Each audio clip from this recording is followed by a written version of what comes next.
E aí galerinha, aqui é o professor Danilo, nós vamos iniciar uma nova videoaula de filosofia, hoje trabalhando a revisão que foi enviada aí na plataforma Poliedro para vocês, beleza? Na primeira questão, pessoal, pergunta o seguinte: o que é o utilitarismo?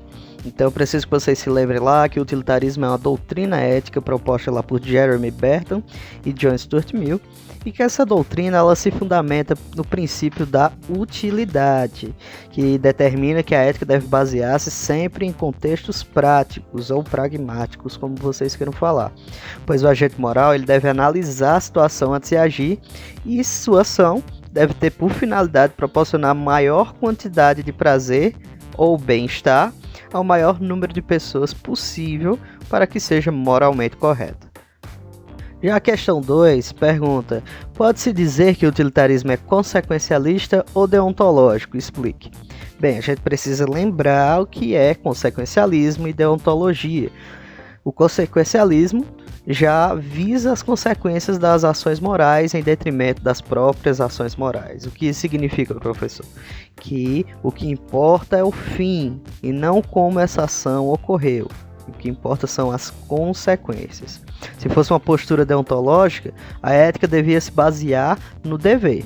Então, a ação que deve ser feita, uma atitude ou escolha que deve ser feita, não importando o fim, mas sim porque essa ação ela é correta. Então, pode-se dizer que o utilitarismo na prática é consequencialista. A questão 3 fala: quais os princípios do utilitarismo?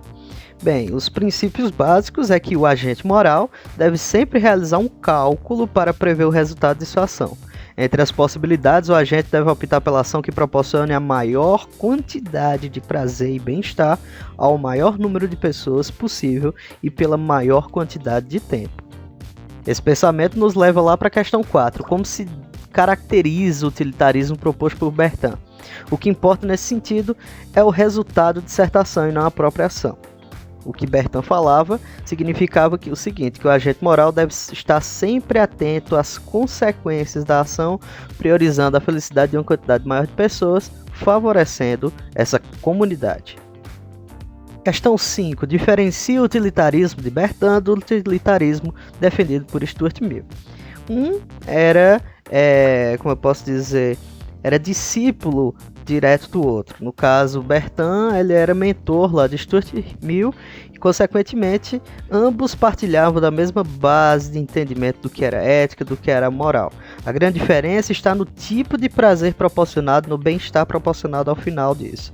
Bentham prioriza a quantidade, enquanto que Stuart Mill a qualidade do prazer proporcionado. Questão 6 nos pergunta o seguinte: explique com suas palavras o que é o chamado imperativo categórico construído por Kant. Lembrem-se que o imperativo categórico ele se opõe diretamente ao utilitarismo. O imperativo categórico ele é uma lei moral interior ao indivíduo, baseada apenas na razão humana e não possui nenhuma ligação com causas sobrenaturais, supersticiosas ou relacionadas a uma autoridade do Estado ou religiosa. Ela é formulada por 3 princípios básicos que deveriam reger esse imperativo. 1. Age como se a máxima de tua ação devesse ser regida por tal vontade em lei universal da natureza. Age de tal maneira que trata a humanidade tanto na tua pessoa como na pessoa de outra, sempre como um fim e nunca como um meio. E age como se a máxima de tua ação devesse servir de lei universal para todos os seres racionais. Pessoal, a questão 7 pergunta: o que diferencia a moral proposta por Bentham da moral kantiana? Bem, enquanto uma demonstra uma postura consequencialista, centrada no fim e não no meio como a ação se desenvolveu, ela busca também um bem comum, independente das individualidades dos sujeitos envolvidos.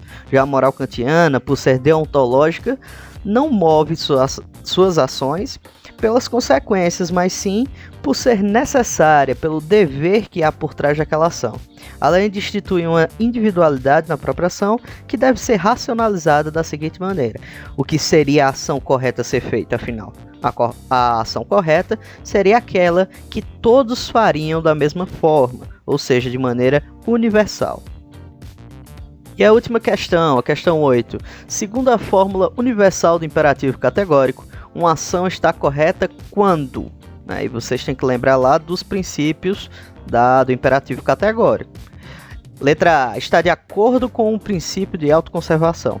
Nem mencionamos esse termo. Letra B, gera maior felicidade e bem-estar para o maior número de pessoas. Aqui a gente estaria falando de utilitarismo e não do imperativo categórico. Letra C, estão de acordo com os 10 mandamentos.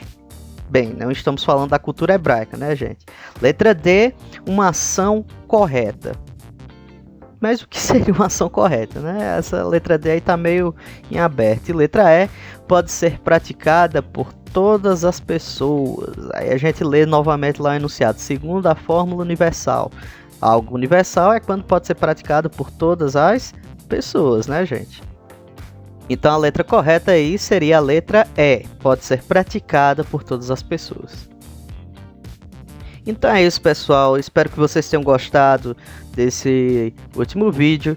Nas próximas aulas de filosofia nós vamos continuar o assunto, então preciso que vocês estejam afiados, leiam lá o próximo capítulo do livro, para que a gente possa já dar prosseguimento ao conteúdo. Desejo a todos uma ótima semana e até a próxima aula.